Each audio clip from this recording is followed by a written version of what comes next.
Katika chanzo cha 4 ni utendaji wa baadhi usioridhisha wa baadhi tu ya watendaji na watumishi wa umma, hususan ngazi za chini, hasa mamlaka za serikali za mitaa, ikiwa ni pamoja na kutosikilizwa au kutatuliwa kero za wananchi kwa wakati na utekelezaji hafifu wa mapendekezo ya tume zilizoundwa awali.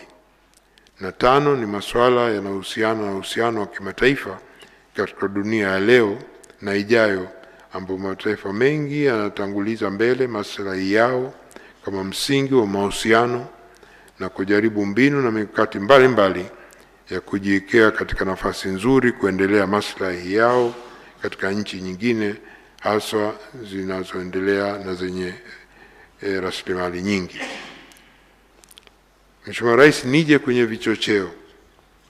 Ushahidi na taarifa vimeonyesha kwa baadhi ya wanasiasa na wanaharakati walitumia changamoto ya wananchi zinazotokana na vyanzo mbalimbali vilivyobainishwa kama fursa ya kushawishi na kuwachochea wananchi kushiriki katika ghasia za wakati na baada ya uchaguzi mkuu kwa kutumia kauli mbiu na matamko mbalimbali.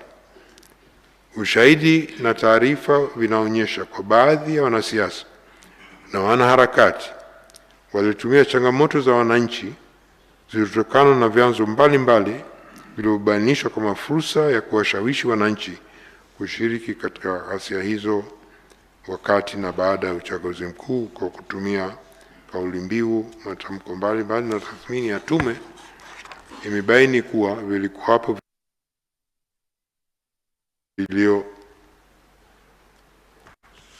viliohamasisha ari ya kufanya ghasia wakati na baada ya uchaguzi mkuu. Vichocheo hivyo vinaweza kuweka katika makundi matatu. Kundi la kwanza linahusu mitandao ya kijamii ambayo kwa mujibu wa mashahidi waliokuja mbele ya tume, mitandao hiyo ilitumika kabla, wakati na baada ya uchaguzi mkuu kwa kiwango kikubwa kuliko ambavyo iliwahi kutokea nchini. Aidha, waliibuka wabuni mada kwenye mitandao, yani content creators, ikiwemo mada za kuhamasisha wananchi kutoshiriki uchaguzi mkuu au na kuhakikisha haufanyiki. Mitandao hiyo ilitumika pia kuandaa majukwaa ya majadiliano na kupanga mbinu na kuwaelekeza waliokubali kushiriki vurugu kwa kuzuia uchaguzi mkuu namna ya kufanikisha lengo hilo. Wapo pia mashahidi walioshiriki kufanya ghasia waliokuja mbele ya tume na kukiri kuwa baadhi yao walipewa simu maalum za mkononi na kupewa kazi ya kupiga picha na video za matukio kama vile majeruhi na vifo, au kupiga picha jirani na magari ya jeshi la ulinzi, sambamba na picha za maeneo mbalimbali ya wafanya ghasia walikuwa wamefanikiwa kufanya uratibu, na kisha picha hizo na video zote hizo kurusha moja kwa moja kwenye mitandao ya kijamii ili kuibua hasira za wananchi na kuwahamasisha nao wajitokeze kufanya ghasia kwa vile waliaminishwa kwamba jeshi la Tanzania liko upande wao.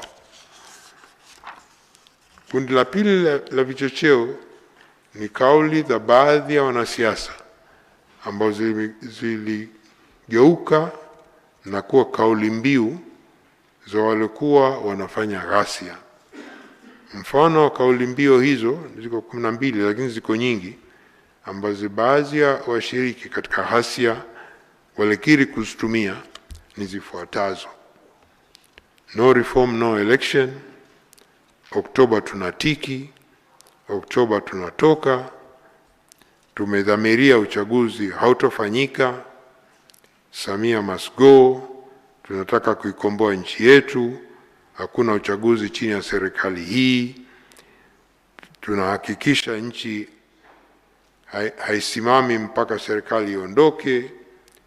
Hakutakuwa na uchaguzi bila mabadiliko ya mfumo. Serikali hii imepoteza uhalali wa kuongoza nchi. Ni lazima shinikizo la wananchi liongeze hadi serikali iondoke, na mchakato na kuwapata wagombea umekuwa taratibu. Wagombea sio halali, mchakato urudiwe. Hizo ni baadhi ya kauli.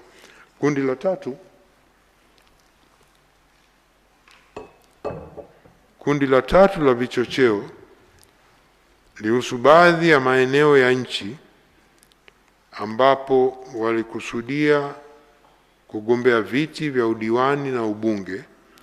Majina yao yalikatwa kwenye ngazi za juu za vyama, na hivyo wakaona kuwa ghasia zilizokuwa zinafanywa zinawasaidia kudai mabadiliko ya mfumo wa kupata wagombea ndani ya vyama vyao, na wakashiriki chini chini kuhamasisha wafuasi wao kushiriki kwenye ghasia.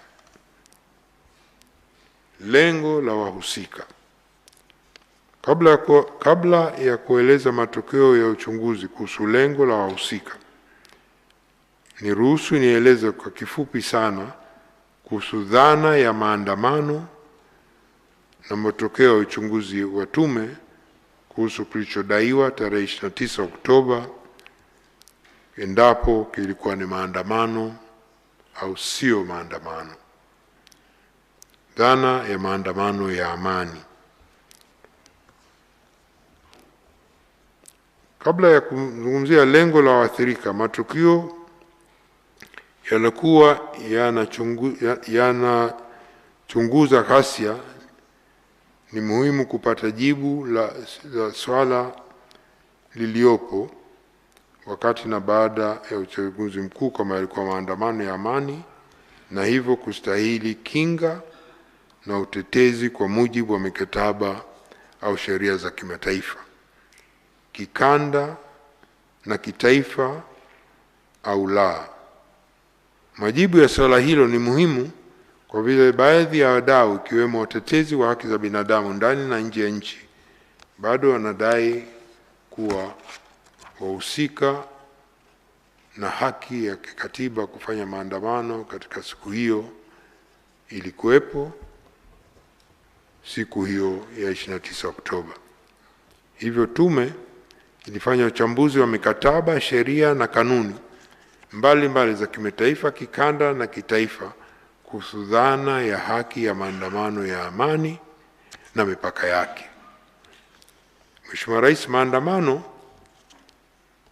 ni miongoni mwa haki za msingi zinazotambuliwa na ibara 21 ya mkataba wa kimataifa kuhusu haki za raia na za kisasa mwaka 1966 uliopitishwa na Baraza Kuu la Umoja wa Mataifa tarehe 19 Disemba mwaka 1966. Pamoja na mambo mengine, ibara hii inatambua haki ya kukusanyika kwa amani. Aidha, mkataba huu pia unaruhusu serikali kuweka mipaka kwa ajili ya usalama wa taifa, usalama wa umma, afya au maadili ya jamii na kulinda haki za watu wengine. Vile vile, uwekaji wa mipaka ni lazima uzingatie haki ya msingi ya kuishi kama ilivyoainishwa katika ibara 6 inayotaja kuwa kila binadamu ana haki ya asili ya kuishi, pamoja na ibara 21 inayotambua wigo na ukomo wa maandamano kama yapo kisheria, kihalali, ulazima, uzingatiwaji wa uwiano na ni lazima kwa ulinzi na usalama wa umma. Kuhusu misingi ya kikanda, haki ya kukusanyika na kuandamana kwa amani imeelezwa katika mkataba wa Afrika wa haki za binadamu na watu wa mwaka 1981 na mkataba wa Jumuiya ya Afrika Mashariki wa mwaka 1999 kuwa ni haki ya msingi inayotakiwa kulindwa na kuheshimu. Katika mkataba wa Afrika wa haki za binadamu na watu mwaka 1980 kwa uhuru na amani imetambuliwa na ibara 11, na ibara hiyo imeweka wazi kwa mtu ana haki ya kukusanyika kwa uhuru pamoja na wengine. Aidha, serikali zinaweza kuweka masharti kuhusu haki hiyo kwa ajili ya maslahi ya usalama wa taifa, usalama wa umma, afya, maadili pamoja na haki na uhuru wa watu wengine. Tume ya Afrika ya Haki za Binadamu na Utawala Bora pia imeweka mwongozo kuhusu uhuru wa kujumuika na kukusanyika barani Afrika uliopitishwa mwaka 1917 ili kulinda haki ya maandamano barani Afrika. Mwongozo huu unazingatia nchi wanachama kuhakikisha maandamano ya amani yanaruhusiwa kwa mujibu wa sheria za nchi. Wajibu wa serikali ni kuruhusu mijumuiko hiyo iliyobainishwa katika katiba za nchi, na polisi wanapaswa kulinda waandamanaji na matumizi ya nguvu kupita kiasi hayaruhusiwi. Misingi ya kitaifa. Katiba ya Jamhuri ya Muungano wa Tanzania mwaka 1977 imeweka haki za msingi za binadamu, ikiwa haki ya kuishi na uhuru wa kukusanyika au kuandamana kama sehemu ya kutumia haki za uhuru wa maoni na kujieleza, pamoja na uhuru wa kukutana kwa watu wengine kwa hiari na kwa amani. Aidha, sheria ya Jeshi la Polisi na huduma saidizi pia imetoa mwongozo kwa mambo mengine na imeweka taratibu wa namna haki ya maandamano inavyopaswa kutekelezwa katika utekelezaji wa haki hiyo. Sheria pia imeweka mambo ya msingi ya kuzingatiwa kwa washiriki waandamanaji na serikali, kama vile haki ya maandamanaji na wajibu wa kutoa notice, kueleza madhumuni ya maandamano na eneo la mkusanyiko na utoaji wa zuio la maandamano.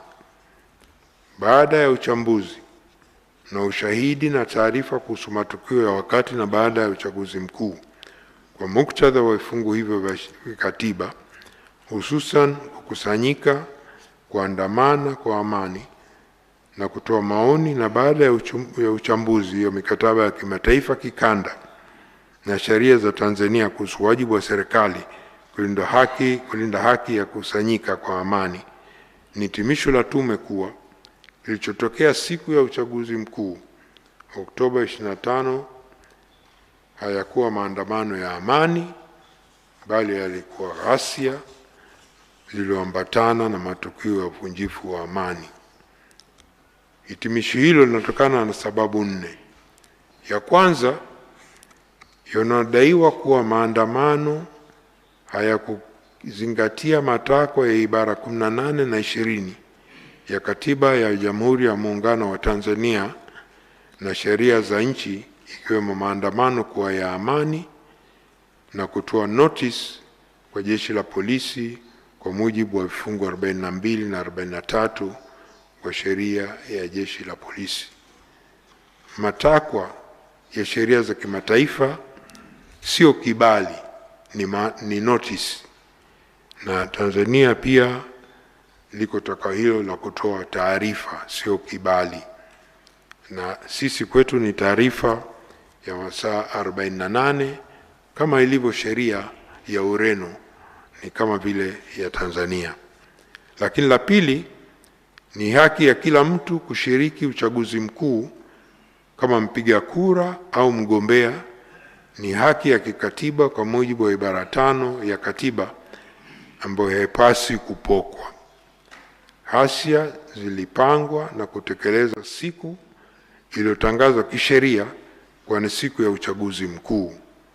Hivyo kufanya ghasia siku hiyo ilikuwa ni kupoka haki ya kikatiba na kisheria za wananchi wengine, ikiwemo haki ya kupiga kura na kuchaguliwa.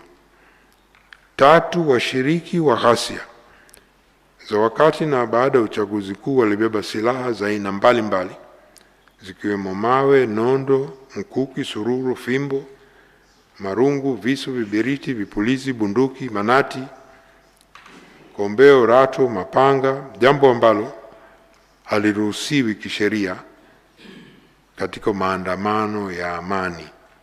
Hii ni kinyume cha sheria na taratibu za kimataifa, ibara 21 ya mkataba wa haki za binadamu na raia na kisiasa mwaka 1966, wa kikanda, ibara 11 ya mkataba wa Afrika ya haki za binadamu za watu na binadamu mwaka 1981, na ibara 10 na 11 ya mkataba wa Ulaya wa haki za binadamu mwaka 50, na kitaifa ibara 18 na 21 ya katiba ya Jamhuri wa Muungano wa Tanzania haviruhusu maandamano kwa watu waliobeba silaha.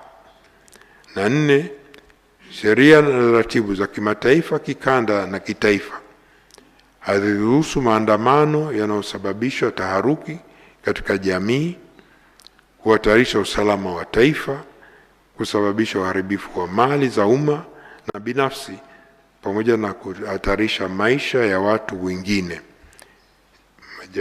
Mambo hayo yalifanyika na yanakuwa kinyume cha sheria na tafsiri ya maandamano ya amani.